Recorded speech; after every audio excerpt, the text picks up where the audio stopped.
Dios lo bendiga. Dios lo bendiga, hermanos. Dios lo bendiga. Me lo guarde. Un gusto y un privilegio compartir con ustedes nuevamente la palabra de Dios por este medio, por mi perfil de Facebook, por mi canal de YouTube, el Rincón de Dios, creado para anunciar las virtudes de aquel que nos llamó de la tiniebla a su luz admirable. Amén. Bueno, hoy vamos a continuar con el capítulo 5 de la carta a Timoteo, específicamente de la primera carta a Timoteo. Vamos a estar en 1 Timoteo, capítulo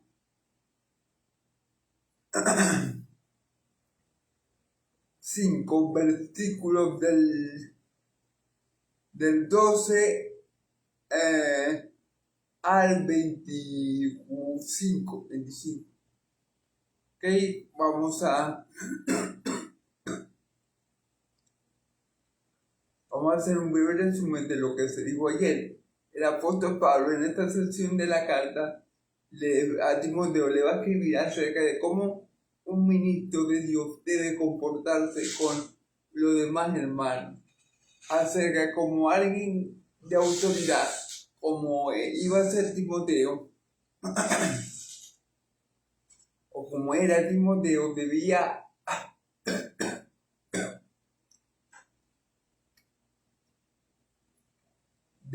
comportarse con los demás. Vemos por ejemplo en el versículo 1 y 2 que dice que no reprendas al anciano, sino trátale como padre. Fíjense bien que dice Timoteo que el ministro de Dios no puede ser prepotente, no puede ser altivo, no puede tener un espíritu de altivez o de superioridad o de vanagloria, ¿verdad? Sino que debe ser amoroso para con todos. Y aquí dice a los ancianos, así estén equivocados, así hayan incurrido en algún error o equivocación, trátalo como si fuera tu padre, con amor, con respeto, con sencillez. Amén. Dice aquí, después dice, a los más jóvenes como hermanos, a los más jóvenes, a los niños espirituales, a los que apenas van caminando el Evangelio, a los que son niños en la fe, y a los jóvenes también de edad, pues, trátalos como a tus hermanos. Cuando los reprendas, no los humilles. Cuando los reprendas o los exhortes, no lo hagas para hacerlo quedar mal delante de la gente, sino como si fuera tu hermano más pequeño, entendiendo su inmadurez, entendiendo la etapa que está viviendo, la etapa de la juventud. Y Timoteo lo entendía porque Timoteo también era un joven ministro, así que él entendía bien lo que era ser joven. Amén. A las ancianas como madre, es decir, a las ancianas, trátalas como si fueran tu mamá, no las insultes, no las menosprecies, no las dejes en ridículo, trátalas bien, honralas. Amén. Y a las hermanas con toda pureza, y a las jovencillas como a hermanas con toda pureza, es decir, no abordes una jovencita, no exhortes a una jovencita con un doble sentido, es decir, no vayas a que la joven queriéndola exhortar, pero queriéndola coquetear o queriendo coquetear con ella. No, sino que veas a la joven de tu iglesia a la cual tienes que exhortar por cualquier cosa que haya hecho, como lo que es una hermana en Cristo, alguien que se equivocó y que tiene que ser corregido. No veas a las hermanas o a esa hermana que debes de tratar más allá de eso. Amén. Bueno, después habla de las viudas y ya como Pablo manda de cuál debe ser el comportamiento de la viuda. Y habla de viudas que lo son en verdad y viudas que no lo son. Y él dice que hay viudas, ¿verdad? Primero él dice que hay viudas que o sea, que hacen mal, porque cuando ellas, digamos que ellas reciben la herencia del esposo, ellas en vez de resolver los problemas de su casa, van primero y resuelven lo de la iglesia. Pablo dice, no, no hagan eso, resuelvan primero lo de la iglesia, lo de la casa. Si tu mamá te enferma, si tiene alguna necesidad, honra primero a tu padre y a tu madre, resuelve los problemas que tengas con tu hijo o hija o nieto en tu casa y después ayuda a los hermanos. Eso hace las buenas viudas. Ven primero por los suyos y luego por la iglesia. Por los suyos es por su casa. Obviamente está bien darle a la iglesia, no digo que esté mal, pero si tu casa está hecha un desastre o tienes necesidades, mejor dicho, en tu casa, si tú eres viuda y quedaste y tu esposo, porque tu esposo partió, ¿verdad?, con el Señor, digámoslo así, y a ti te queda una herencia, ¿verdad? Resuelve los problemas que tengas en tu casa y luego así sustenta a la iglesia de Cristo. Esto es bueno delante de Dios. Y Pablo dice que las viudas verdaderas se quedan solas por muchos años o para siempre y se dedican a la oración, a las súplicas de día y de noche. Las que no lo son, pero hay otro tipo de viudas que se entregan a los placeres y seguir viviendo, esas están muertas. Las que no son verdaderas viudas son mujeres que están muertas, las que se entregan a los placeres. Muertas, ¿por qué? Porque viven en pecado, no son verdaderas viudas. Y Pablo no quiere tener, ¿no? Y Pablo dice, a las tales no las tengan en cuenta. Amén.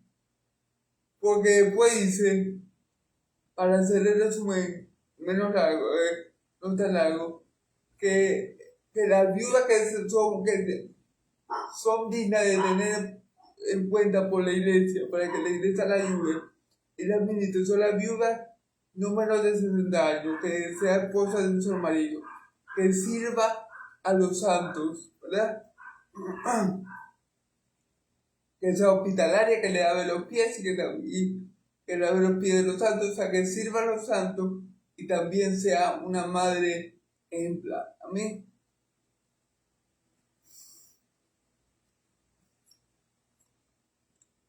Pero a la viuda más joven dice, no la admita porque impulsada por sus deseos se rebelarán contra Cristo, queriendo casarse. Entonces a la viuda más joven, dice Pablo a Timoteo, a esa no la tomen en cuenta para ayudarla.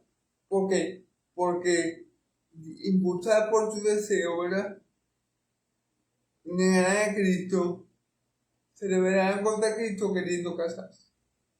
O sea, le va a importar más la relación con ese hombre que ya sería su segundo marido que la relación con Cristo. ¿Amén? Bueno, eso es un breve resumen de lo que se dio ayer. Si quieres ver el video completo por aquí por mi perfil de Facebook o por mi canal de YouTube, lo pueden encontrar. Amén. Vamos ahora con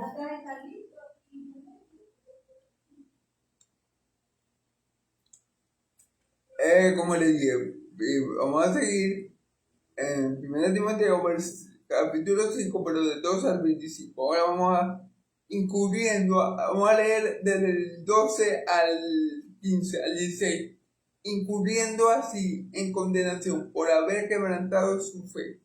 Y también aprenden a ser ociosos, andando de casa en casa y no solamente ociosos, sino también chismosos, entre mentiras, hablando lo que no deberían. Quiero pues que las viudas jóvenes se casen, tienen hijos, gobiernen su casa, que no den al adversario ninguna ocasión de maledicencia, porque ya algunas se han apartado en pos de Satanás. Si algún creyente o alguna creyente tiene viudas, que las mantenga y no sea grabada la iglesia, a fin de que haya lo suficiente para las que en verdad lo son, las que en verdad son vivas. Ok. Bueno, en nombre del Padre, del Hijo y del Espíritu Santo, le pido a Dios que me ayude a interpretar este pasaje correctamente para la edificación de la iglesia y para la gloria de Dios Padre que es en Cristo Jesús. Amén. Que el Dios y Padre de mi Señor Jesucristo me ayude poniendo en mi boca lo que yo voy a decir en este momento. Amén. Okay. Bueno, primero dice, incurriendo así en condenación por haber quebrantado su primera fe. Ok.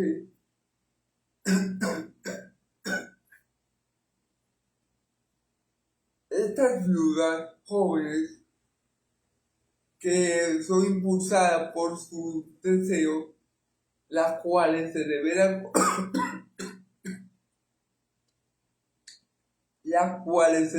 contra Cristo, hace algo que incurre en su condenación, o sea, hace algo que las lleva a condenación por haber quebrantado su primera fe. ¿Qué es ese algo? Que niegan a Cristo. Niegan a Cristo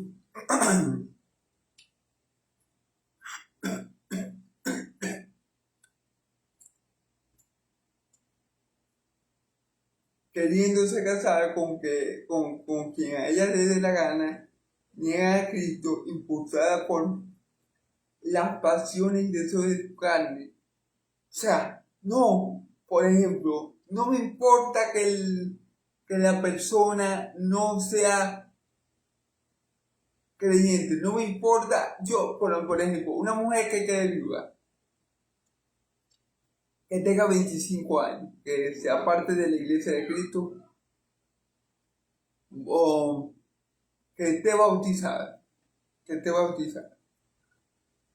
vamos a suponer, que esté bautizada. ¿Qué pasa? Esta mujer viene que la viuda, tiene 25 años, pasa unos meses y se consigue y comienza a hablar con un hombre, y le gusta ese hombre, pero hay un problema, el hombre ni es cristiano, pero a ella no le importa, porque a ella le gusta ese hombre, le atrae ese hombre. No sé, que la atrae el físico, qué sé yo. Entonces, ella niega su fe y se casa con el incrédulo a expensas de que ella es cristiana, a expensas de que dice la palabra que no nos unamos en yugo desigual con el incrédulo. Así niega la fe en Cristo, es decir, no me importa que soy cristiana, me voy a casar con fulanito porque fulanito me gusta. Porque me gusta como es, porque me gusta como se porta, porque, bueno, fulanito no está malo, él no bebe, él no dice mala palabra. Lo único malo que tiene es que no cree en Cristo, pero por lo demás está bien. Estas viudas se casan tan rápido y movidas por la carne, por su deseo egoísta, por sus pasiones desenfrenadas, que a ellas no les importa. O sea, no les importa si ellas se están casando con un inconverso que la va a hacer sufrir, si ellas son hijas de Dios pero se están casando con un hijo del diablo, si ellas son de luz, hijas de luz pero se están casando con hijos de la tiniebla, a ellas no les importa. A ella lo que le importa es que su corazón le dice que ese es el indicado. Va a tomar el lugar del esposo que acaba de fallecer, o que falleció hace poco, negando así su fe. ¿Ok? Y por eso cae en condenación. Porque ¿qué va a decir Cristo? ¿O qué puede pensar Dios? Se casaron con peores nada. Porque no aguantaron la carne, no aguantaron la tentación. Porque no aguantaron los deseos pecaminosos que había en ella. Cuando ese es un peor en nada, que ni siquiera es hijo mío, hubiera sido mejor para esa persona quedarse viuda, no casarse. Porque así no niega su fe y Dios la va a mantener. Escuche.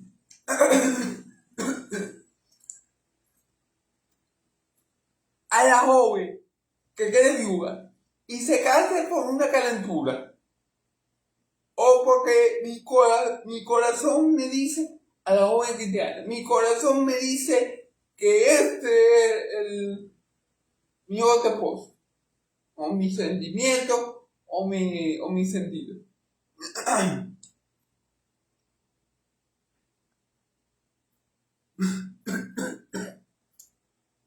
Sin importar si ese hombre es verdaderamente un hijo de Dios, esa mujer acarrea condenación para ella, porque ha negado su primera fe. Amén. Ha negado su primera fe, ha negado a Cristo por causa de este varón, que ni siquiera es de Cristo. Amén. Ahí está el detalle. Entonces Cristo va a decir, bueno, pero si tú te quedabas viuda, y si tú en vez de casarte con este hombre, que ni siquiera es hijo mío, que es un hijo del mundo, te hubieras quedado conmigo, solamente conmigo, con Cristo, ¿verdad? Hubiera sido mejor para ti, porque yo hubiera sido tu sustentador, yo era que te iba a sustentar, pero tú por estar de apurada, pero tú por estar dejándote llevar y arrestar por tu deseo pecaminoso, preferiste casarte con este peor en nada que servirme a mí,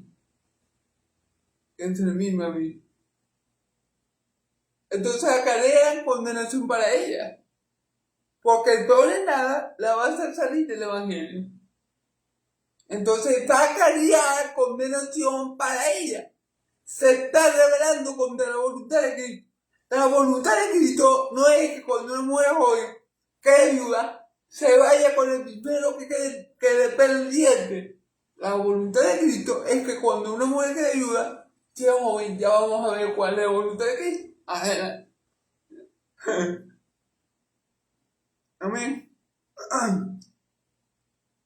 Ajá. Y también aprenden a ser ociosos, andando de casa en casa, y no solamente ociosos, sino también chismosos. Estas mujeres, llamémoslas malas viudas, o viudas muertas, porque Pablo dice que las que se casan así, guiadas por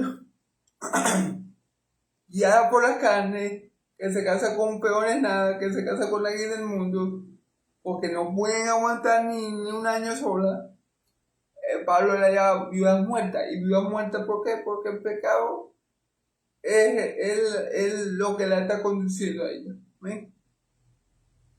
Ahora, aparte de que de paso niegan a Cristo, caen en condenación, tienen Bueno, ya eso sería lo peor, pero Pablo menciona otra cosa que estas mujeres hacen.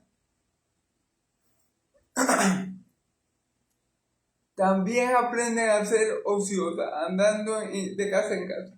Es decir, son mujeres sin oficio y sin beneficio.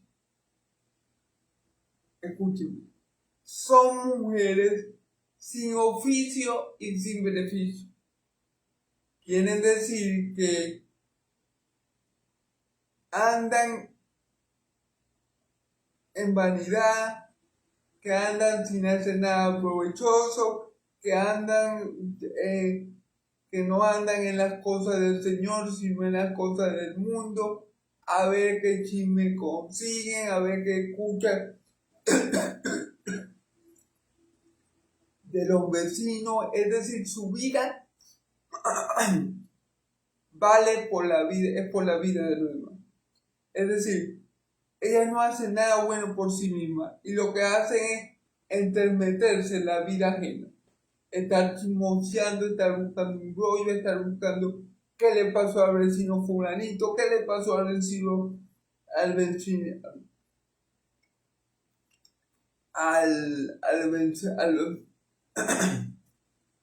a este vecino, qué le pasó, supiste qué le pasó a este, supiste qué le pasó al otro. Las rolleras del barrio lo saben todo, porque andan pendientes de todo, menos de su propia vida. Tienen su vida espiritual por los suelos, por el desagüe, en la inmunda, pero ellas andan preocupadas por qué le pasó a fulanito, porque dijo perenceja y porque hizo, y lo que hizo Sultané. Entonces, ese tipo de mujeres son las malas viudas. Están condenadas porque se rebelan contra su Señor, desobedeciendo su mandamiento, casándose con el primero que se les avise y le pela el diente.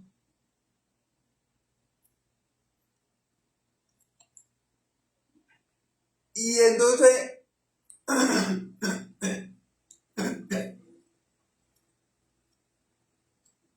estando en esa mala condición, ¿verdad? Rebeladas contra su Señor, lo que hacen es, en vez de estar preocupadas por su vida espiritual, en vez de decir, Señor, perdóname, Padre, porque pegué con este hombre, no me debí haber casado con él tan rápido, yo sabía que no era tu hijo, perdóname, Padre, ayúdame. No, ellas a pesar de su espiritualidad del más bajo nivel, a pesar de que están muertas espiritualmente, por rebelarse contra nuestro Señor y Salvador Jesucristo, ella lo que se preocupa es de la vida ajena, de qué está haciendo fulanita, de qué dijo Pepita, de qué dijo Juancito. Eso es lo que a ella le preocupa, la vida terrenal aquí. Pero su vida espiritual, pero ellas no ven lo grave que está su vida espiritual por estar viendo la vida ajena. Amén. Entonces, claro, eso es parte de la condenación que ellas tienen. Amén. Y del pecado, o sea, ellas están mal delante del Señor, se rebelaron contra Cristo, están en condenación, y ellas en vez de preocuparse por eso, el pecado las mueve a estar chismeando, a estar preguntando, a estar metidas en cosas que no le incumben a ellas, y las debía de enfocarse en lo que verdaderamente debería estar enfocada, que es en Cristo, que es volver a reconciliarse con Cristo, que es pedir perdón si se equivocaron casándose con un peor de nada. Amén. Por ejemplo.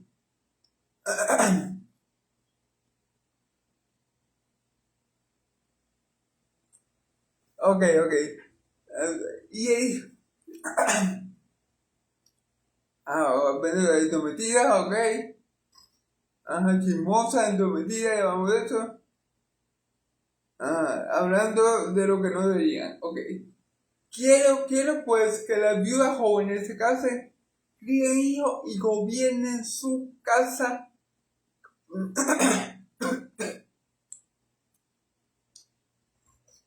Fíjense bien que Pablo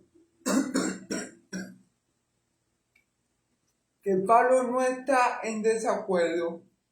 Fíjense bien como lo que yo vengo diciendo es verdad y le doy la gloria a Dios porque sé que su Espíritu Santo mora en mí. Fíjense que lo que Pablo no está diciendo que las viudas jóvenes no se casan. Pablo está diciendo que hay viudas jóvenes que no aguantan nada y ahí mismo se están casando con el peor en nada, como yo lo llamo. Estas son las que se les rebelan contra Cristo y niegan su primera fe. A ver, ¿cómo sé yo que es un peor en nada? ¿Y a qué llamo un peor en nada? A alguien del mundo, a alguien que no comparte su fe. ¿Cómo yo puedo estar seguro de eso? Bueno, Pablo después dice, en el versículo en el que ahora estamos, Pablo dice, versículo 14, quiero pues que las viudas jóvenes se casen. Se fijan que Pablo está diciendo, quiero que las viudas jóvenes se casen. O sea, no es que una viuda joven no se pueda casar, pero tampoco puede ser que el hombre se muera mañana y ya la viuda se esté casando, o que se muera en un mes y ya la viuda diga que está profundamente enamorada de otro hombre que ni siquiera es cristiano. Eso es lo que no puede ser. Amén. Y aquí lo vemos, porque le doy gloria por eso, porque Pablo dice, quiero pues que las viudas jóvenes se casen, críe hijos y gobierne su casa, Es decir, la viuda joven se vuelve a casar, obviamente, con un cristiano, porque no nos podemos unir en yugo desigual con el incrédulo, ¿verdad? Por dejarnos llevar por nuestras pasiones y deseos, por dejarnos llevar por el fuego de nuestros miembros, no debemos unirnos al yugo desigual. Esto es lo que pasa con las viudas que Pablo había mencionado, que son movidas, son llevadas por los deseos de su corazón. Impulsadas por los deseos se rebelan contra Cristo. Hacen lo que Cristo dijo a través de sus apóstoles que lo hicieran. No se casen con yugo desigual. Entonces las viudas que son jóvenes, pero que verdaderamente tienen a Cristo en su corazón, ¿qué van a hacer? ¿Se van a quedar viudas? Bueno, hay esa posibilidad, quedarse viuda y servir al Señor, como dice allá más arriba, en oración, sirviendo a los santos, en súplica de día y de noche. ¿Puede hacer una mujer? Sí, puede hacerlo. ¿Se han visto casos? Sí, se han visto casos. Yo conozco una hermana de Cristo, creo que todavía está viuda, tengo bastante que no hablo con ella, pero es una hermana de Cristo, se llama Brígida, que a ella se le murió el esposo. Y ella, los pastores o los hermanos, no me acuerdo cómo eran, le decían a ella que por qué no se casaba. Y ella me decía a mí, bueno, pero que yo no siento la necesidad de casarme. Y yo estoy casada con mi Señor. Yo le sirvo a Él, yo estoy con Él, yo no tengo esa necesidad de casar. Gloria a Dios. Si hace eso, mi amiga y hermana Brida está haciendo lo correcto. Amén.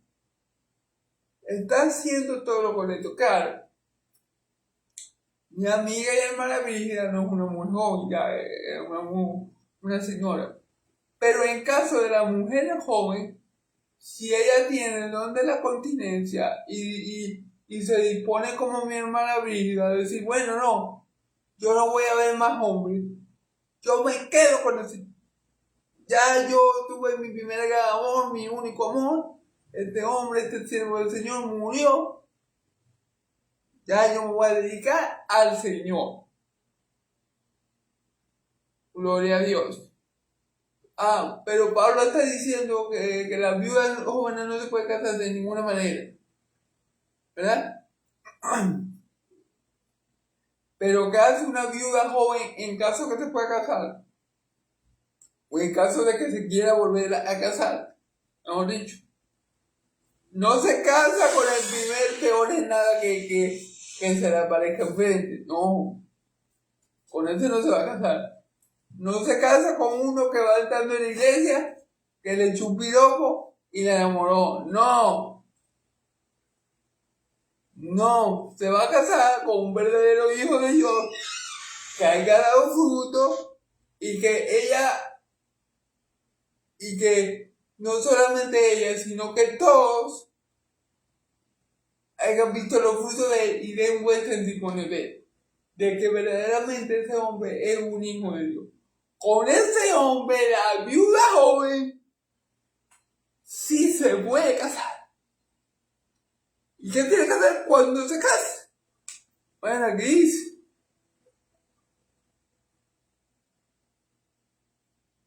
Aquí dice. Y vamos a seguir.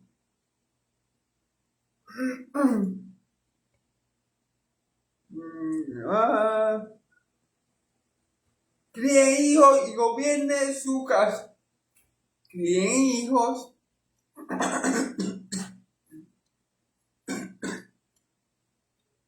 Se encarguen de los hijos que es fruto de un matrimonio, de un propósito de Dios, de un matrimonio que es un propósito de Dios, un matrimonio santo. Entonces la mujer, la sierva, mientras el siervo está largando la chicha, como decimos los venezolanos, sumando la gota gorda, ¿verdad? Trabajando para tener sustento con el sudor de su frente, amén. Ella va a estar educando a su hijo en santidad y modestia y en el temor del Señor, aunque esa función también recae en el padre, pero entendemos que casi siempre el padre que está un poco más apartado del hogar por el trabajo, y la madre es la que se encarga de la crianza de los hijos. Entonces Pablo dice, bueno, esta sierva que hizo lo correcto y se casó según la voluntad y el propósito de Dios con este varón, que era un verdadero varón de Dios, ¿verdad? Esta buena viuda que hizo lo correcto delante de los ojos de Dios, que esperó al varón de Dios que Dios tenía para ella, ¿verdad? Y que Dios la bendijo a él y a ella con un hijo. ¿Qué tiene que hacer? Enfocarse en criar a su hijo. Sí, porque los niños, bueno, nosotros lo sabemos, los niños no se crían solos. Si los dos están trabajando, es difícil crear allí. Es difícil. Por eso es que es importante que alguna de las dos figuras paternas se encarguen de la crianza del hijo. Porque tampoco es bueno, hermanos, que por ejemplo los dos trabajan. Pero entonces yo dejo a mi hijo con mi madre, pero poniendo, ¿verdad? Vamos a disfrutar esto. yo dejo a mi hijo con mi madre. Pero mi madre resulta que es inconversa. Y resulta que en mi casa, en la casa de mi madre, vamos a poner este ejemplo, ¿no? Se dice mucha grosería, se habla mal. Bueno, a mí no me conviene, o a la madre no le conviene dejar a su hijo ahí, ni al padre tampoco.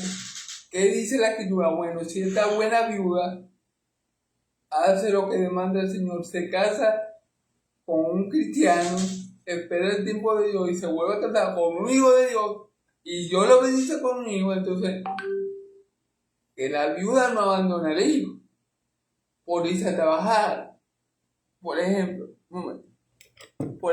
no, sino que lo críe en el temor del Señor, porque la mujer, como les digo, casi siempre, casi siempre, aunque ahora eso se ve cada vez menos, la mujer es la que se queda en casa. Por eso que dice, críe al hijo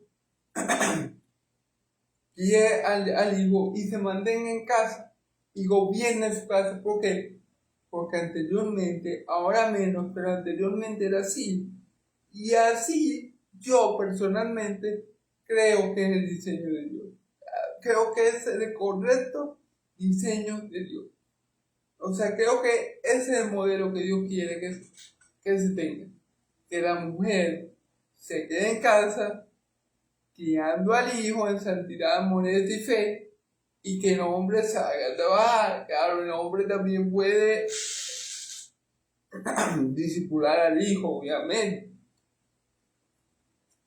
Pero creo que ese es el diseño que deberíamos seguir nosotros. Amén. Bueno, vamos a seguir porque, bueno, si no me voy a tardar mucho. ¿Amén? Ok. Bueno, gloria a Dios si me tardo mucho. Amén.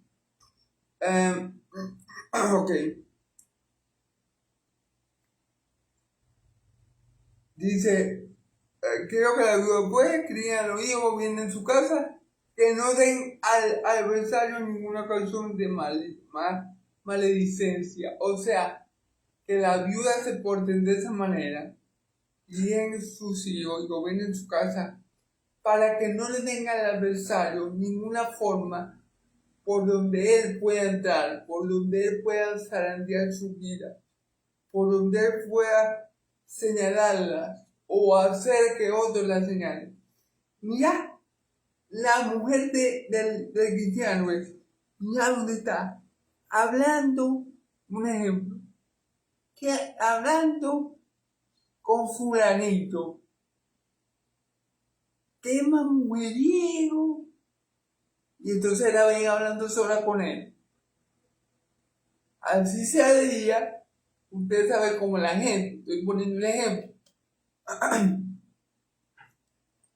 Y por ahí el diablo puede comenzar a querer meter la zorra pequeña, como decimos nosotros en la jerga cristiana. ¿Amén? Y entonces la mujer tiene que tener cuidado con eso, para que no le dé ocasión a Satanás de poder dañar su testimonio. Porque aunque sea mentira que la mujer se está viendo con fulanito, no podemos dar pie a esos malos entendidos. ¿Amén? O la mujer en este caso. ¿Amén? Si algún creyente o alguna creyente tiene viuda, que la mantenga.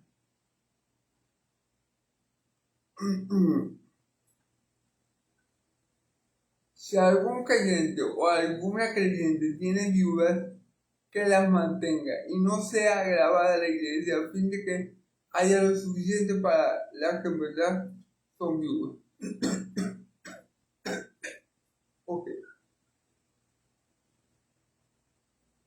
Ok. Pablo le está explicando a Timoteo. Recordemos que esto Pablo se lo está enseñando a Timoteo, amén. Que a su vez se lo está enseñando a la iglesia de Efeso. que es a donde él está, ¿ven? En efecto, ¿ok?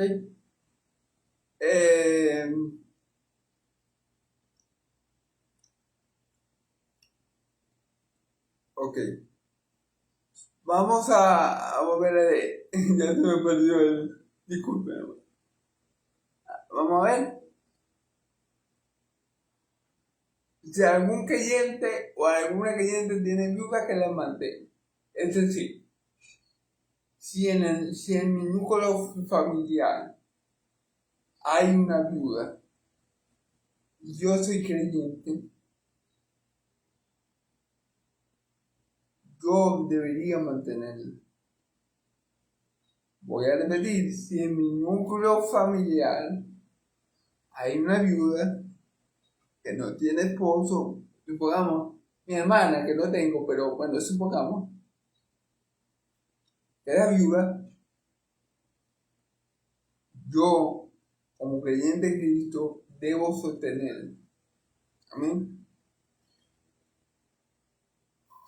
Si es una viuda, si es una buena viuda como las que ya hemos mencionado aquí en esta porción de la palabra. ¿Amén? Si la viuda, si mi hermana, por ejemplo, que no tengo edad, pero en ejemplo, quedó viuda muy joven y decidió no casarse, bueno, yo como hijo de Dios, bueno, no se casó más, se dedicó a la obra del Señor, está firme con el Señor, no dice que no necesita más nadie, solamente el Señor, gloria a Dios, bueno. Esa viuda, yo, que soy su hermano de sangre y hermano de Cristo, debo mantener. Y Pablo dice que a esas viudas son a las que la iglesia debe mantener. Porque aquí sí continúa diciendo, si algún creyente o alguna creyente tiene viudas, que las mantenga y no sea grabada en la iglesia. ¿Qué es grabada en la iglesia? Por el contexto, yo creo que grabada en la iglesia debe estar dañada en la iglesia. ¿En qué sentido? En el sentido de estarle brindando apoyo a una viuda muerta. No hagamos eso, no le brindemos apoyo a la viuda muerta, porque le estamos haciendo un daño a la iglesia. ¿En qué sentido? Bueno, que lo que la iglesia tiene, ¿verdad? Debería ser para ayudar a las viudas de verdad, a las viudas en Cristo, por así decirlo, a las viudas que verdaderamente son hijas de Dios. Y estamos dañando la iglesia porque estamos dando lo de la iglesia para ayudar a una mala causa, a una viuda muerta. No dañemos la iglesia de esa forma. Usemos los recursos de la iglesia no para ayudar a la viuda que se la trata por sus dedos canales, sino para ayudar a las viudas que verdaderamente lo son. Por eso que Pablo dice que es grabada la iglesia. Que grabada quiere decir que se daña la iglesia usando los recursos de la misma para ayudar a la gente que no se debe ayudar. Gente que tal vez ni siquiera es cristiana. Viudas que por andar, bueno, no quiero ofender a nadie, viudas que por andar siguiendo sus pasiones y deseos, desesperados, niegan a Cristo, se condenan a ella misma, negando su fe a Cristo por andar con nada. En esa viuda no invirtamos los recursos de la iglesia, estamos dañando a la iglesia. Vamos a invertir los recursos de la iglesia, que sea un hermano en Cristo que verdaderamente lo requiera. Amén. No es ese tipo de viuda, no es la viuda muerta. Amén. Ok, vamos ahora al versículo 17. Ya aquí deja de hablar de la viuda. Amén. Ya terminamos de hablar de la viuda. Y bueno, fue bastante interesante, la verdad. Una vez se lee la escritura, pero bueno, Dios me ha dado la oportunidad de predicarlas así. Y les invito, si ustedes tienen el don o el anhelo de parte de Dios de hacer lo que lo hagan, porque es bastante bueno hacerlo, porque uno ve las cosas en el contexto y uno en verdad aprende mucho de parte del Señor. Amén. Así que les exhorto, hermano, a que si tienen el don de predicar, lo hagan de esta forma, y sé que les va a ser de gran bendición para su vida espiritual. Amén. Bueno, vamos del versículo 17 al 25. Amén. Los santos, vamos a leerlo. En nombre del Padre, del Hijo y del Santo Espíritu de Dios Altísimo y Santísimo de Israel. Amén. Amén. Los que gobiernan bien sean tenidos por dignos de doble honor, mayormente los que trabajan en predicar y enseñar. Pues la Escritura dice: no ponga a gozar a huequetilla, y digno el obrero del salario. Contra un anciano no admite esa acusación. Aquí sea anciano en el ministerio. Amén. Sino con 2 o 3 testigos, a los que persisten en pecar, repréndelos delante de todos, que los demás también teman. Te encarezco delante de Dios y del Señor Jesucristo y de sus ángeles escogidos, que guarden estas cosas sin perjuicio, no haciendo nada con parcialidad, no impongan con ligereza las manos a ninguno, ni participen en el pecado ajeno. Consérvate puro. Ya no bebas agua, sino usa un poco de vino, por causa de su estómago y de sus frecuentes enfermedades. Bueno, los ancianos que gobiernan bien sean bien tenidos por dignos de doble honor, mayormente los que trabajen en predicar y enseñar. Los ancianos que gobiernan bien, ¿qué? La casa de Dios, la iglesia. Los ancianos que mantienen su iglesia en orden. Mejor dicho, los ancianos que mantienen la iglesia que Cristo le dio a pastorear en orden, en disciplina, que mantiene una iglesia íntegra, que hace que verdaderamente esa iglesia es una casa de oración, que verdaderamente esa iglesia local es una iglesia apartada por el Señor para su obra. ¿Entienden? Los ancianos que gobiernan bien la iglesia, la casa de oración, la iglesia local que Dios les permitió pastorear, tengan un doble honor. Mayormente los que trabajan en predicar y enseñar. Mayormente los que trabajan en predicar y enseñar. ¿Qué les quiero decir con esto? ¿O qué quiere decir con esto? Los que se dedican única y exclusivamente a predicar y enseñar. Los que no tienen otro trabajo y se dedican plenamente a esto de predicar y enseñar, plenamente a cumplir la comisión de Cristo, plenamente a anunciar las virtudes de aquel que lo llamó de las tinieblas a su luz admirable. Por eso que doble honor. ¿Por qué el doble honor? Porque gobiernan bien la casa de Dios, ¿verdad? Gobiernan bien la casa de Dios, mantienen la iglesia de Dios viviente o la iglesia local de donde Dios la llamó en orden, a donde Dios la llamó en orden, y se esfuerzan en predicar y enseñar. Estos tipos de ancianos o pastor o obispo sean tenidos por doble honor. mayormente dice aquí a los que trabajan en predicar. ¿Qué quiere decir a los que trabajan en predicar? Trabajan en predicar y enseñar. A lo que su único oficio es la predicación del Evangelio.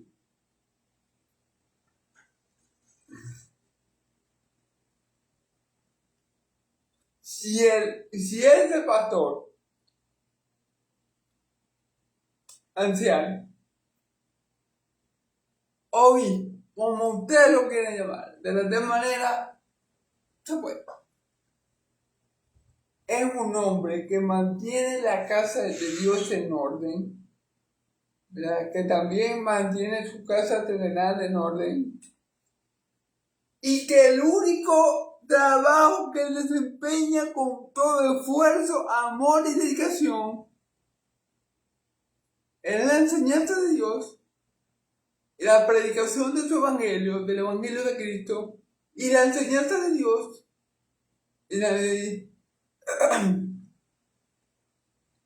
predica el evangelio de Cristo y lo enseña, amén, a otros.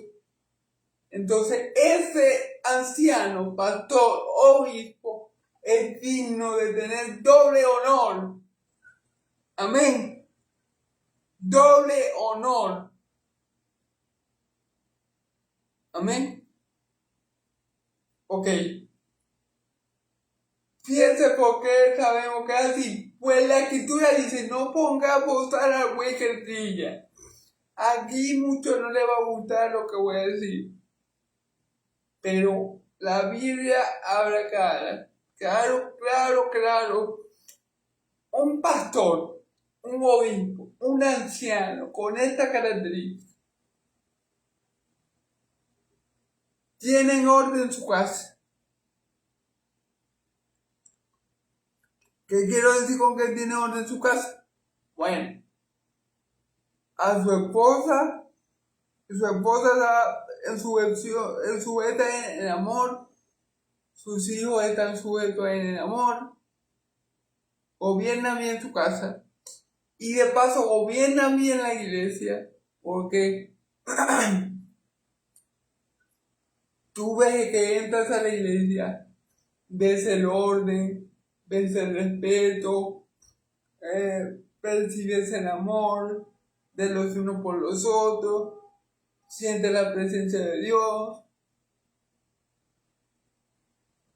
Y de paso, el hombre se dedica única y exclusivamente a enseñar, a predicar el evangelio de Cristo, no otro evangelio. Por si acaso, el evangelio de Cristo, que es que Cristo vino al mundo en forma de hombre a vivir la vida que yo no podía vivir, a morir la muerte que nosotros merecíamos morir, pero resucitó al tercer día con poder y gloria, y ahora está sentado a la diestra de Dios Padre, esperando que Él ponga a todos sus enemigos delante de sus pies, y ha de volver en las nubes del cielo para juzgar a los vivos y a los muertos según sus obras y establecer su reino eterno para siempre. Amén y amén. El anciano que haga todo eso que ya he mencionado y de paso predica el evangelio y lo enseñe, es digno de tener doble honor. Gloria a Dios, ¿verdad? Y esta es la parte que le dije que no le iba a gustar a muchos. No le pongan a gustar a huequedilla.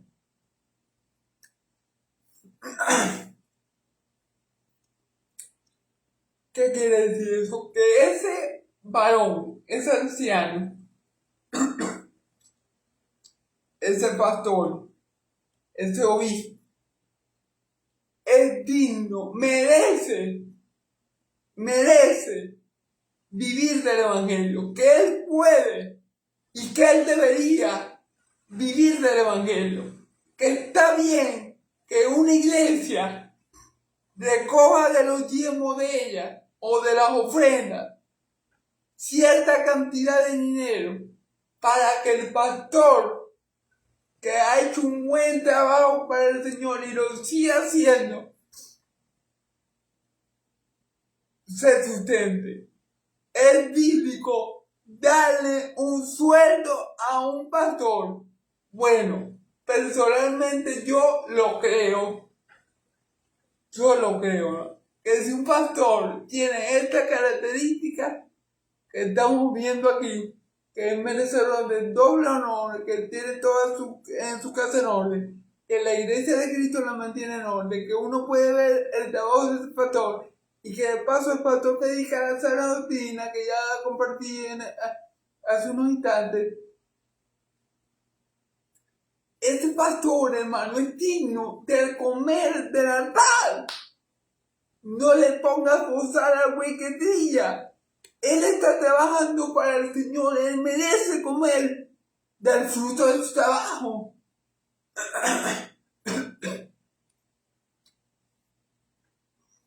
A veces yo no entiendo a los gentiles, es decir, a los mundanos. A los mundanos, quiero decir, para que me entiendan.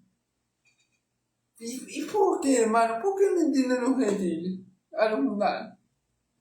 Porque los mundanos tienen en la cabeza esto. Fíjense lo que los mundanos tienen en la cabeza. Que un pastor, sí o sí, para ser un buen pastor, o sea, el ser un buen pastor, para ellos, sí o sí, es que ese pastor esté en la pobreza del tema. Sí, así piensan los del mundo. O sea, si ves un pastor con una camioneta o en un carro, lo primero que dicen es, ajá, mira lo que se compró con los diezmos de la iglesia. Eso es lo primero que te sale. O sea, como si el ser un siervo de Dios, sí o sí, nos deba llevar a vivir una vida de pobreza extrema. O sea, ellos quieren que todos, ¿verdad?, los que verdaderamente servimos al Señor, nos vamos al desierto, nos pongamos ropa de pelo de camello, comamos pura langosta silvestre y sirvamos al Señor, como lo hizo Juan el Bautista en su momento. No estaría mal si esa fuera la voluntad de Dios para nosotros, porque Juan el Bautista cumplió un ministerio muy específico. ¿Ven? Y gloria a Dios por Juan el Bautista, porque a pesar de cómo vivía él, y bueno, eso era la voluntad de Dios también, él impactó a mucha gente. O sea, yo le estoy poniendo en menos el ministerio de Juan el Bautista. Yo lo que digo es que la gente tiene, los del mundo, si ven un pastor que medio tiene su cosa, pues, digamos, una casa propia, un carrito, no es que sea multimillonario, pero si ellos ven un pastor que medio tiene cositas, bueno, esa cosita básica, pues, el carro, porque tiene familia, una casa, claro, esa cosa básica. No estoy hablando de un lujo, de un jet privado o nada por el estilo. Pero ya la gente piensa, mira, lo primero que la gente dice es, mira la casa que se compró con el tipo, chico.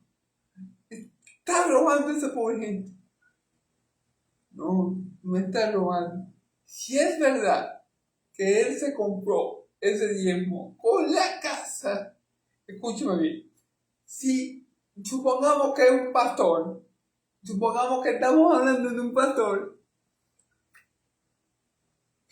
que pastorea una iglesia en Estados Unidos,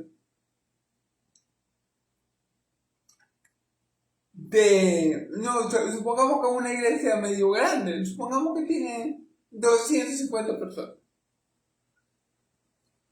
El pastor no trabaja. Es lo que estamos viendo aquí. El pastor trabaja en la predicación del evangelio y en enseñar el evangelio. Y la congregación dice, bueno, la administración dice, bueno, se recogieron en la ofrenda $5,000. Algunos dieron más, otros dieron menos, se recogió $5,000. Bueno, vamos a darle 2.500 a pastor. $2.500 porque él no trabaja. Él no tiene una fuente de ingreso para mantener a su familia. Vamos a darle 2.500. La mitad de la ofrenda van para el pastor. Porque él tiene que mantener su casa, porque él tiene que mantener a sus hijos, porque él tiene que mantener a su esposa. Y le vamos a dar $2.500. Hermano, ese pastor se ganó eso con el sudor de su frente. Lo que pasa es que la gente cree que el trabajo de Dios no merece ser recompensado. O sea, es una cosa loca. Porque cuando nosotros le trabajamos a gente del mundo, vemos bien que se nos pague. Pero como le trabajamos a Dios, entonces Dios no lo va a pagar. Como si Dios fuera injusto para olvidar el trabajo en su obra. ¿Qué le quiero decir con esto? Si Dios sabe que ese pastor, ese obispo, ese anciano, es un pastor de Sanatina, un anciano irrepresible, como lo que estamos viendo aquí, Dios va a poner ese sentido en la iglesia. Más si el pastor o el anciano tiene familia, porque él sabe, mi siervo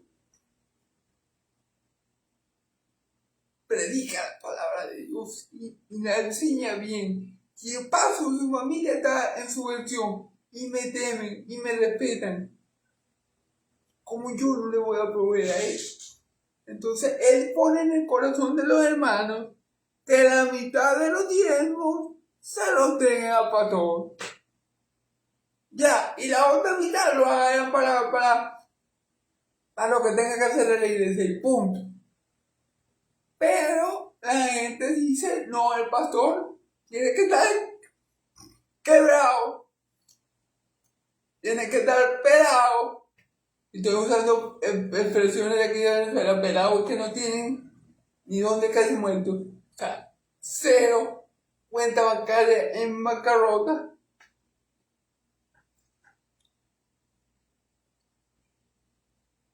Y de paso, si es patrón, tiene que tener deuda.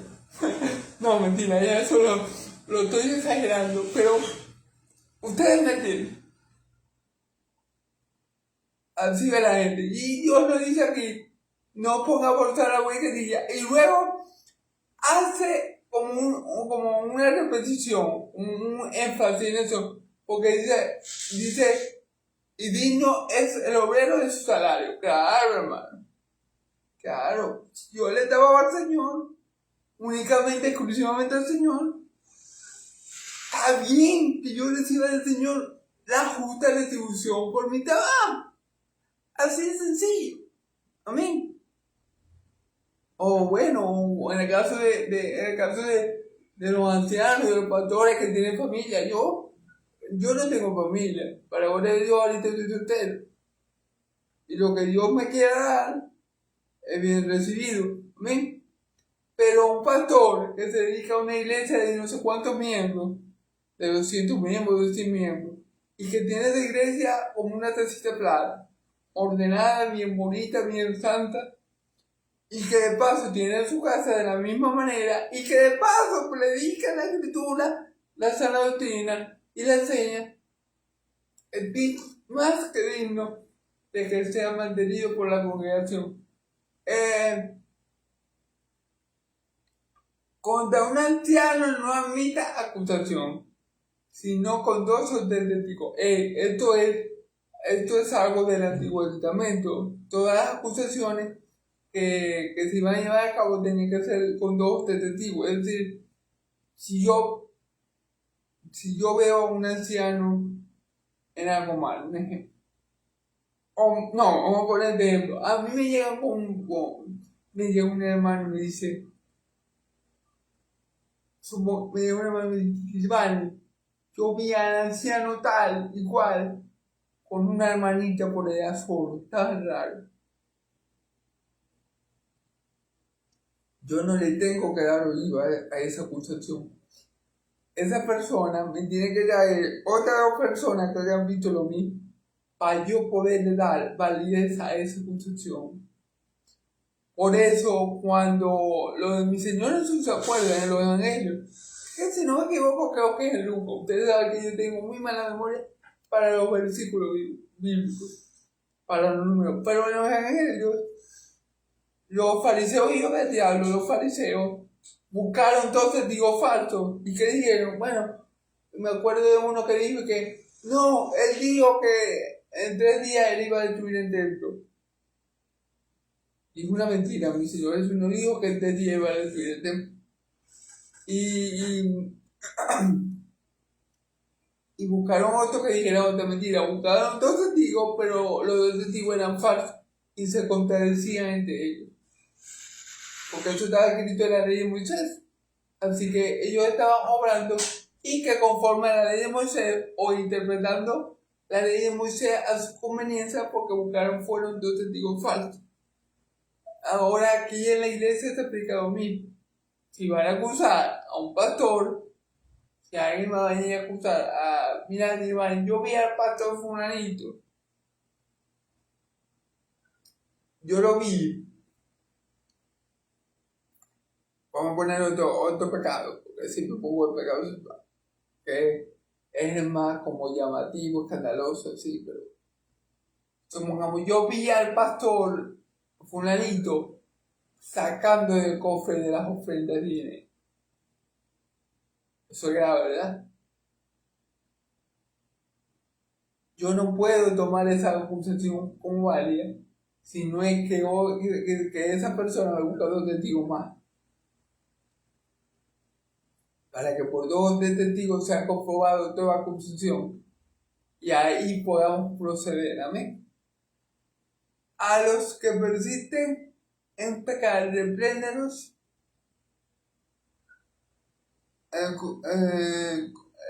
repréndenos delante de todos para que los demás también teman.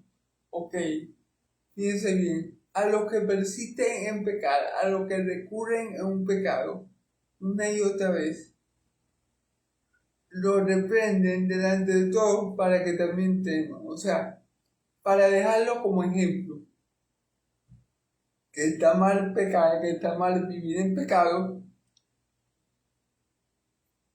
para dejarlos también en vergüenza, para que ellos teman no volver a caer en vergüenza. ¿Verdad? Entonces, a esto Timoteo, y acúsalos a los que viven en pecado, a los que persisten en pecado, repréndelos, ¿verdad? Delante de todos, para que también ellos teman, es decir, delante de todos, para que los demás teman, es decir, para dar un ejemplo con ellos y para que los demás, para evitar que la iglesia se corrompa. Porque esta persona está persistiendo en un pecado, ¿verdad? Que persiste en pecar, que cae una y otra vez en pecar, ya será reprendido varias veces en privado y la persona no se ha acomodado. Entonces otros pueden decir, no, pero yo voy a pecar también, si igualito no pasa nada, lo que hace es que te reprende, pero yo también puedo pecar así. No, para que esa persona teman, para que la congregación tema y no se corrompan todos, repréndelo en público, para que la persona tenga temor. No, yo no voy a vivir pecando, porque si me agarran, mira lo que le pasó a fulanito. No, yo mejor evito pasar pena. Yo mejor evito pasar ese rayón, como decimos aquí en Venezuela. Ese rayón yo no lo quiero. Entonces, esa vergüenza yo no la quiero. Entonces, las personas van a temer pecar, ¿verdad? Por no caer en vergüenza, por no verse descubierto y van a tener ese temor. Amén. te encarezco delante de Dios, te encarezco delante de Dios y Señor Jesucristo y sus ángeles escogidos, que guardes estas cosas sin prejuicio, no haciendo nada con parcialidad. Ok.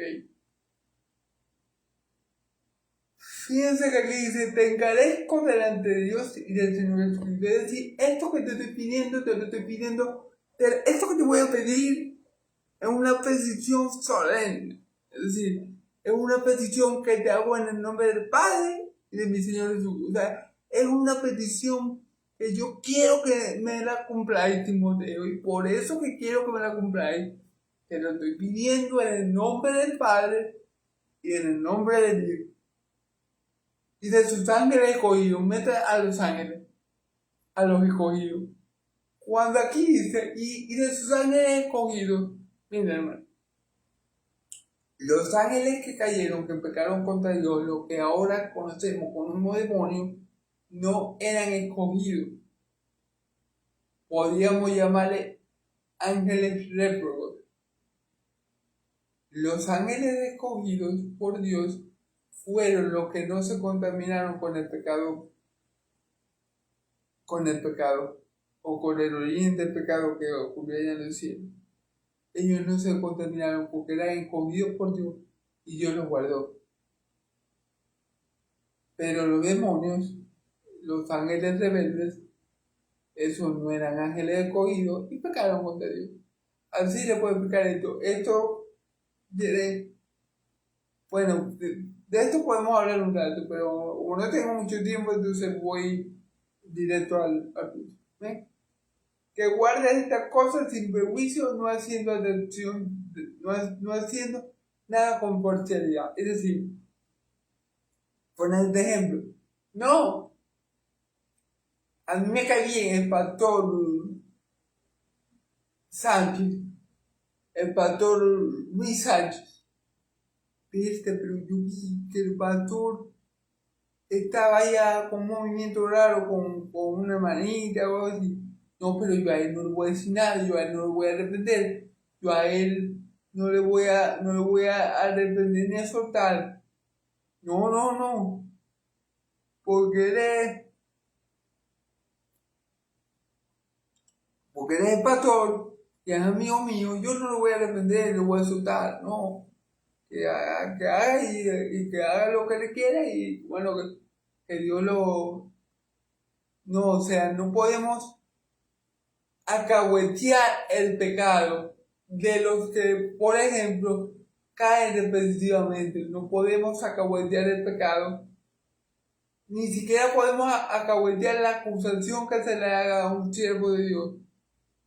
O no darle oído a una acusación simplemente porque sea el pastor fulanito. Y no defender al pastor fulanito porque el pastor fulanito es mi amigo. No podemos hacer acepción de personas.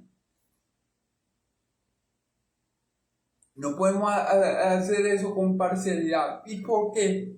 Porque, hermano, es tan importante eso para no permitir que la iglesia se contamine, hermano, porque está escrito, un poco de levadura leuda toda la masa. El pecado entre nosotros, bueno, el pecado en su naturaleza, el pecado, y por causa de nuestra naturaleza, el pecado es altamente contagioso y corrosivo.